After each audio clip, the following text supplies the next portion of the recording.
Well, their announcement that they are going to basically stop importing all U.S. farm and commodities products, to quote our president, Zippy Duvall, when he said yesterday, it is a body blow. And I don't know any other way to describe it. It is a punch in the gut that is just taking away one of the most important and largest markets that we've spent decades developing.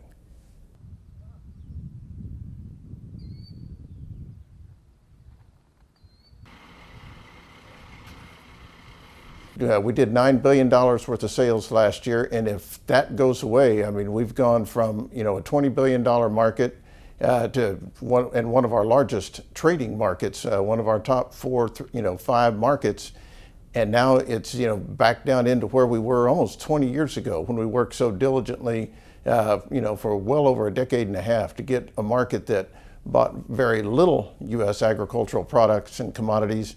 Up to nearly, at one point, 2014, I believe it was, we were at nearly $24 billion in sales. So that kind of a hit, not just on any one particular commodity, but all across the agricultural spectrum, has got the markets just reeling from what this is going to mean, particularly as we're just, weeks, if not a couple of months away from harvest in many parts of the country.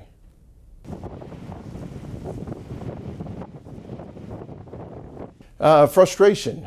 For years, China has been a challenge to deal with in a number of different ways, whether it's some of the new technologies that come on to help farmers in their production, seed varieties, crop protection products, those kinds of things, and getting that through China's regulatory scheme, and I use that in all the ways you might define scheme.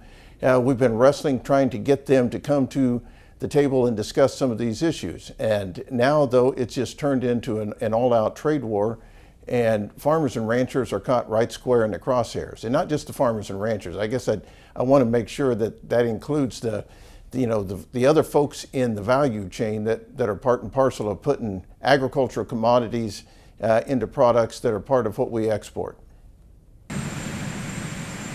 President, why the standards on China, and are you worried about the dive that the Dow took today? When my people came home, they said, we're talking, we have another meeting in early September. I said, that's fine.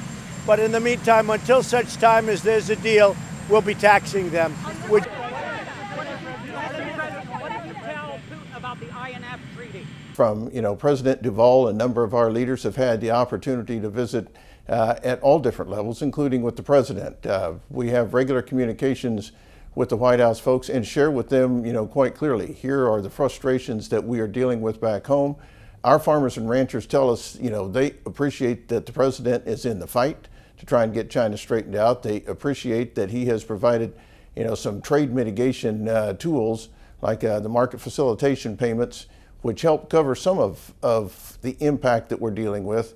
But what we really need, what we really want, are these trade agreements like the USMCA, the Japan agreement, getting the EU announcement out just last week on beef.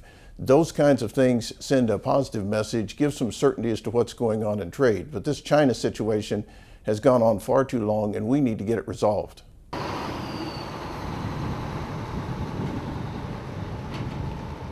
Constantly worry about that. When I first came to Washington, D.C., it was back in the early 80s, and that was one of the challenges then. The farm economy was in a very similar situation. Farmers and ranchers all across the country going into bankruptcy because the market was not providing the return they needed, not only to feed themselves, take care of their families, but to simply pay their bills.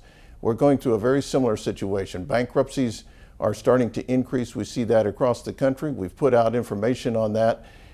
Last week, one of the wins we had when the Senate completed work that the House had put together on changing some of the critical points in the Chapter 12 bankruptcy rules.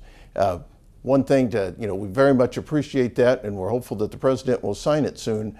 But I think it's a clear sign of the times when one of the legislative victories we've got is improving bankruptcy laws.